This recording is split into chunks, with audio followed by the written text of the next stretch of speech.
my little mojo on there for a minute. You know that song? Anybody? Yell it out. George on My Mind. Who's famous for singing that song? Yeah, hit it, Santina. The genius of Ray Charles. How many of you saw the movie Ray? Oh, lots of you. Good. I love that movie. In that movie, there's a scene. Well, let me say this. I could be talking about Ray Charles just for having overcome a disability and becoming a great musician, but I just want to take it to a whole nother level. In that movie, there's a scene. See if you remember it. He's sitting at the grand piano. He's playing Georgia on My Mind. Behind him is a little choir. Behind the choir is a full orchestra, violins, the whole schmear, everything.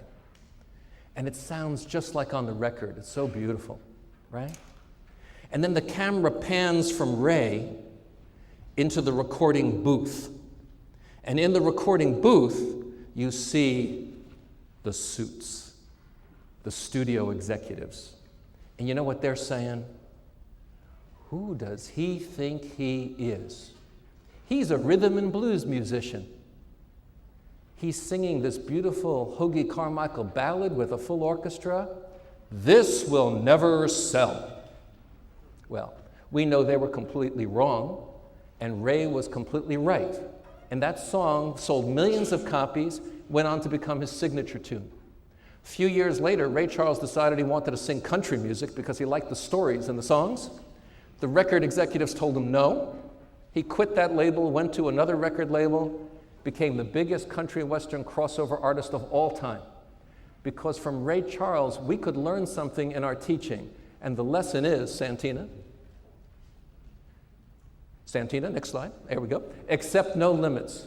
Because he refused to be limited in the kind of music he could play, because he was a genius, he could play anything.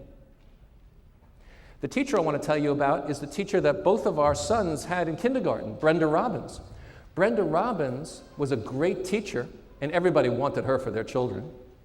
But when our older son had her, she was stricken with muscular dystrophy, and she began to not be able to move so well. But she made it through the year, and our older son had a great year with Brenda. 2 years later, our younger son, Ben, had her, and by then, she was relegated to, you never see one of those little motorized wheelchairs? So she taught the whole day from that motorized wheelchair. But Ben would always come home so excited about school. Then I found out some of the things she was doing. Do you know how many books a kindergartner will read if he's permitted to read it on top of a motorized motor scooter?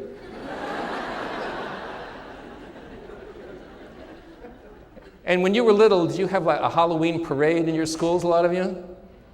She dressed up as a cowgirl and made her motorized scooter the horse, and she led the Halloween parade all around the school.